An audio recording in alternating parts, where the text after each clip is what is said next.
waspada namanya WHO Pandemic Treaty yang akan di voting bulan Mei 2024 yang akan datang. Karena ini akan mengancam keselamatan rakyat dan juga mengancam keselamatan jiwa dari keluarga kita. Kita akan kehilangan semuanya. Halo warga DKI Jakarta, tahukah Anda Komjen Pol Purnawirawan Dharma Pangrekun, mantan Wakil Kepala Badan Siber dan Sandi Negara akan maju dalam pemilihan Gubernur DKI Jakarta tahun 2024. Kita akan kupas tuntas bagaimana perjalanan karir dan cara berpikir beliau dalam menganalisa permasalahan Indonesia, khususnya DKI Jakarta terhadap fenomena global saat ini. Ikuti kami dan selamatkan jiwa keluarga kita. WHO Pandemic Treaty. This morning, the 193 member states of the United Nations approved the political declaration on pandemic prevention, preparedness, and response. In May 2024, 194 member states of the WHO will have their final vote on both of these international agreements. This process takes place behind closed doors. It is not reported nor discussed in our newspapers, in our national parliaments, in universities, nor in society. The WHO claims in these two legal instruments an absolute and non-questionable leadership in all health matters as soon as WHO refers itself to pandemic prevention, preparedness, and response. WHO Pandemic Treaty, yaitu perjanjian pandemi Organisasi Kesehatan Dunia, menjadi topik paling membuat cemas rakyat akhir-akhir ini. Karena banyak kalangan yang sudah tahu, tapi belum ada tindakan. Padahal WHO Pandemic Treaty ini adalah strategi terselubung asing. Saya ulangi, strategi terselubung asing yang bisa berpotensi membuat hilangnya kedaulatan negara kita. WHO Pandemic Treaty akan diputuskan pada bulan Mei 2024 ini. Jadi, Pandemic Treaty ini sangatlah mengancam keselamatan rakyat kita semua. Pandemic Treaty ini mengancam keselamatan jiwa keluarga kita semua. Ini yang utama. Ditambah lagi melihat kondisi dan situasi yang sudah ada, sedang dan akan terjadi di tengah-tengah bangsa kita, di mana begitu banyak permasalahan di berbagai bidang menyangkut kebijakan yang diterapkan pemerintah yang seharusnya melindungi, mengayomi, dan melayani rakyat dengan baik. Justru sebaliknya, dirasakan semakin menekan dan membuat rakyat semakin menderita, baik lahir maupun batin. Terutama dampak dari pandemi selama 3 tahun ini sangat merusak hampir semua aspek kehidupan, terutama jiwa keluarga kita. Maka saya Dharma Pangrekun, yang juga adalah bagian dari rakyat DKI Jakarta, merasa terpanggil untuk berjuang bersama memenuhi harapan rakyat DKI Jakarta.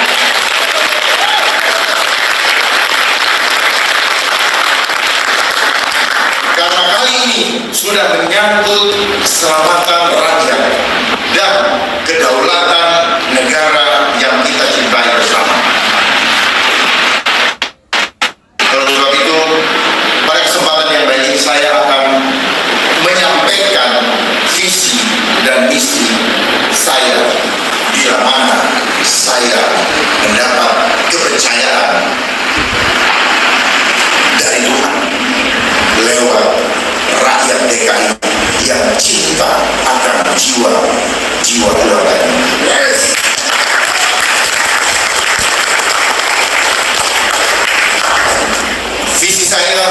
sangat simpel, yakni selamatkan jiwa keluarga kita.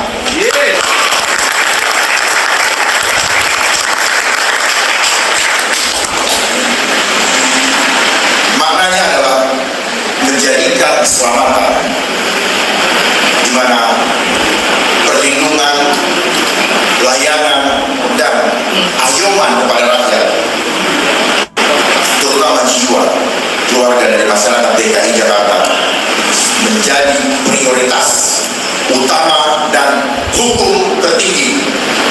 Solus salus populi, suprema lex esto. Dan tidak akan ada lagi satupun pihak yang boleh menakut-nakuti masyarakat DKI Jakarta dengan propaganda apapun, termasuk tubuhnya terbebas dan tidak boleh dijadikan kelinci percobaan.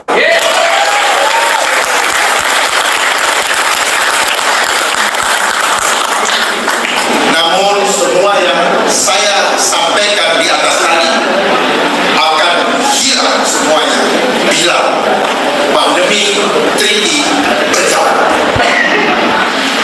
Jadi tetap yang terpenting yang kita perjuangkan sebenarnya adalah tolak WHO pandemi treaty.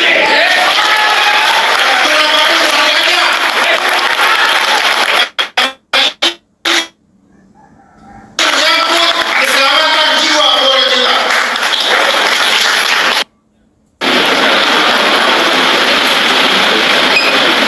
Demi menjaga kedaulatan negara kita dan terutama khususnya keselamatan jiwa keluarga yang kita sayangi. Sekali lagi, WHO Pandemic Treaty akan diputuskan pada bulan Mei 2024 yang akan datang. belum jadi gubernur, belum masih bakal calon gubernur. Ya, itu alasannya apa Bang kira-kira Bang? Ya, alasan utama saya yang pertama adalah akan adanya WHO Pandemic Treaty bulan Mei yang akan datang, bulan Mei 2024 ini, dan sebagai ruang juga buat saya untuk menyampaikan kepada masyarakat DKI khususnya dan Indonesia pada umumnya, di mana WHO Pandemic Treaty ini adalah suatu traktat mengenai pandemi. Manakala WHO mengatakan hari ini ada pandemi atau bahkan epidemi sekalipun, maka akan terjadi pembatasan sosial yang lebih dahsyat daripada zaman isu pandemi COVID-19 yang lalu. Kemudian apa yang akan terjadi? Ini mengancam kedaulatan negara, terutama mengancam kepada keselamatan rakyat, dan yang paling saya concern adalah keselamatan jiwa daripada keluarga kita, dan karena jiwa itu adalah milik Allah. Jiwa ada dalam tubuh, tapi tubuh lewat tubuh mereka akan taklukkan jiwa. Kebutuhan apa? Kebutuhan tubuh. Jadi itu yang menjadi concern saya, apalagi mereka sudah menerbitkan atau mensyahkan undang-undang kesehatan Omnibus Law yang menjadi payung hukum manakala mereka menetapkan kejadian luar biasa ataupun wabah dengan alasan apapun yang akan mereka lakukan. Saya pastikan mereka akan mencari-cari alasan untuk menetapkan suatu keadaan agar mereka bisa melakukan total kontrol melalui berbagai pembatasan sosial, terutama menggunakan sistem digitalisasi. Oke Bang, tentunya itulah kenapa saya memberanikan diri untuk maju. Ini adalah panggilan jiwa karena keresahan masyarakat DKI yang sudah mengetahui, dan rakyat yang memiliki iman dan tidak mau imannya digoncang hanya lewat peraturan-peraturan yang merupakan produk daripada politik. Ada pengaruhnya tidak? Tentunya sedikit banyak, pasti banyak pengaruhnya. Manakala WHO Pandemic Treaty diberlakukan, maka ketika kita bisa diizinkan Allah, diizinkan Tuhan untuk memimpin DKI, maka semua peraturan itu bisa kita hadapi dan saya pastikan tidak akan ada mandatori apapun di DKI yang akan membuat rakyat semakin menderita. Terutama mereka akan menghancurkan sendi-sendi perekonomian yang menjadi tulang punggung aktivitas kehidupan masyarakat dengan berbagai macam larangan ini, larangan itu, dan sebagainya. Saya udah menyatakan dari dulu kalau abang maju saya dukung gitu. Jadi begini, apa yang saya perjuangkan sebenarnya bukan tentang saya, tetapi tentang keluarga-keluarga yang kita sayangi. Sehingga saya menghimbau kepada setiap orang, mari bergabung untuk memperjuangkan keselamatan keluarganya, bukan saya. Jadi kalau kita paham bahwa ancaman besar ada di hadapan kita, maka ilustrasinya seorang ayah atau seorang ibu akan berjuang mati-matian untuk membela dan mempertahankan keselamatan keluarganya. Saya mau membangun suatu politik bukan politik transaksional. Ya, saya ada uang, saya nggak punya uang. Kalau saya punya uang, berarti kemarin saya dapat dari mana? Dan saya dapat dari mana? Saya harus dicurigai bahwa saya bukanlah orang benar.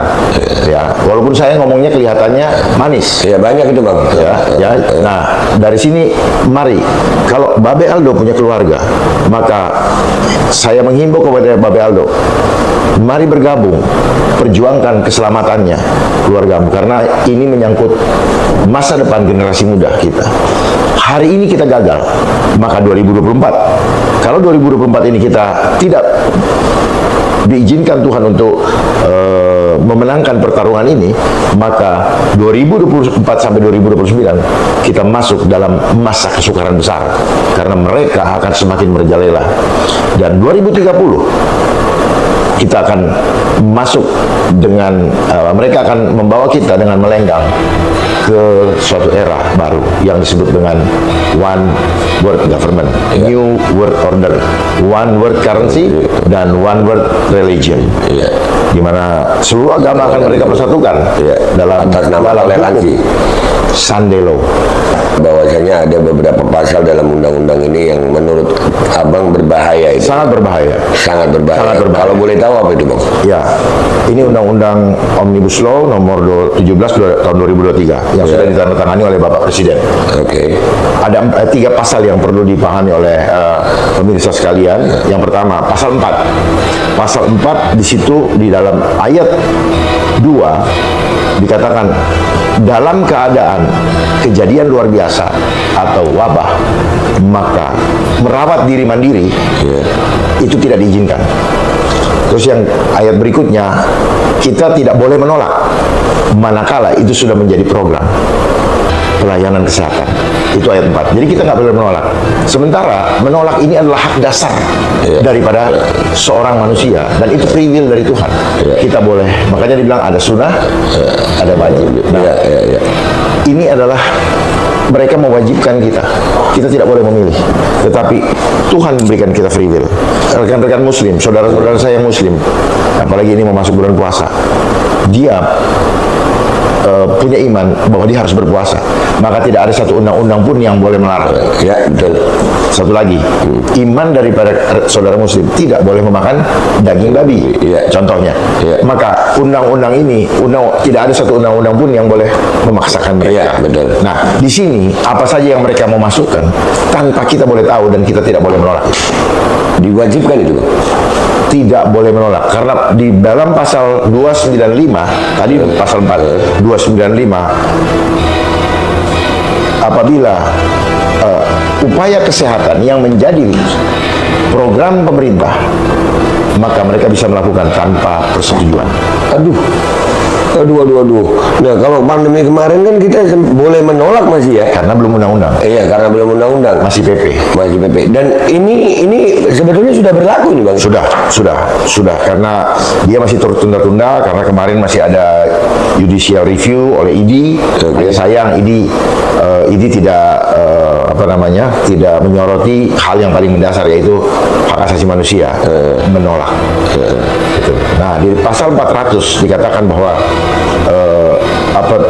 menghalangi hak tidak dilarang menghalang-halangi upaya kesehatan. Jadi kita kalau menolak itu termasuk kategori menghalang-halangi. Waduh.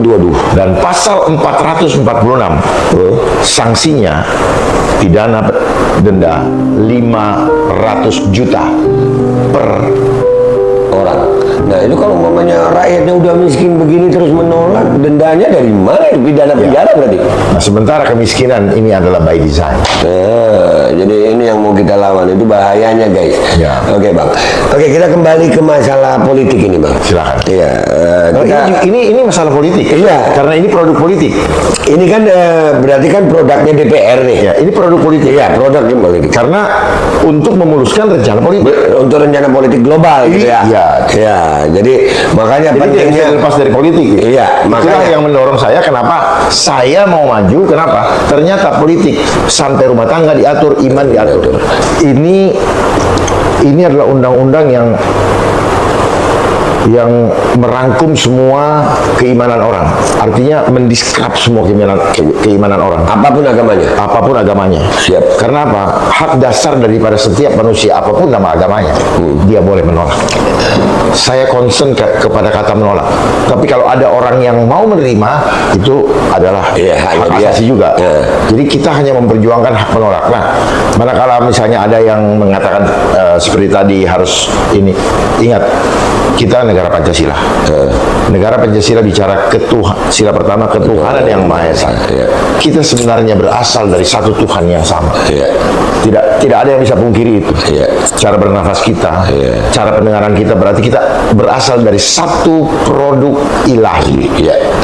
Dan di antara kita jangan mau dipecah-pecahkan oleh pemahaman yang sebenarnya bermain dalam membelah rasa. Di dalam kehidupan kita, yang membuat kita selalu membedakan orang adalah kita diberi cover yang berbeda atau seragam yang berbeda, sehingga kita merasa bahwa kalau seragamnya tidak sama, maka dia bukan teman saya. Kalau pemahamannya berbeda, maka dia bukan teman saya. Come on, bangkit. Mari kita wake up. Karena apa? Ini adalah cara mereka untuk membuat bangsa kita tidak pernah bangkit. Yang wilayah DKI Jakarta nih ya, kalau ada relawan nanti kira-kira sudah ada posko relawannya bang? Posko relawan sudah ada di Korwil. Di Korwil, di Jakarta Timur, Selatan, Barat, Utara, Pusat dan Pulau Seribu. Pulau Seribu sudah ada koordinatornya. Jadi silakan bergabung dengan di sana ataupun bisa bergabung. Buat saya apa? Siapa saja yang mau berjuang, karena konteksnya apa? Mereka relawan karena sadar bahwa keselamatan jiwa keluarga mereka akan terancam dengan segala macam regulasi yang akan semakin menindas. Itu yang diperlukan apa ini sekarang bang untuk perjuangan ini? Karena abang kan non partai nih. Non partai nih ya. Betul. Nekat abang nih. Nggak nekat. Kan ada Aldo. Apa yang diperlukan? Cukup foto. Jadi perjuangan ini, sebagai contoh, Aldo sama keluarga akan pergi ke Bandung. Ya masa saya yang biayain? Biayain loh oleh suaminya atau ayahnya, kan gitu. Nah, karena kita berjuang bersama, bukan untuk saya, tetapi untuk kita semua, maka saya hanya menjadi nahkoda.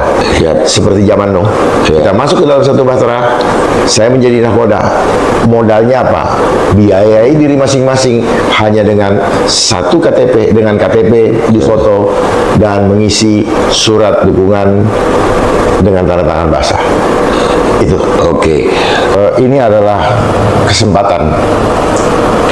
kesempatan di mana kita bangkit. Saat inilah kita punya kesempatan. Dimulai dari apa? Punya hati untuk menyelamatkan bangsa. Tidak usah berpikir untuk bangsa Indonesia secara keseluruhan, terlalu muluk. Tidak usah mikir rakyat DKI, tapi pikirkanlah untuk menyelamatkan keluarga kita masing-masing dulu. Tetapi dengan bergabungnya setiap keluarga dan membantu dan memodali diri dengan foto KTP dan tanda tangan basah, maka saya yakin dan percaya kalau niat kita sungguh-sungguh untuk menyelamatkan jiwa yang ada dalam tubuh yang adalah milik Tuhan yang Maha Esa, yang Maha Kuasa, supaya jangan nanti menyesal dan ada satupun yang tertinggal ikut sistem iblis. Karena iblis maunya tidak ada satupun yang dapat kembali ke Allah. Makanya ketika capres kemarin mereka mengatakan No left behind. itulah makna dari Omnibus Law.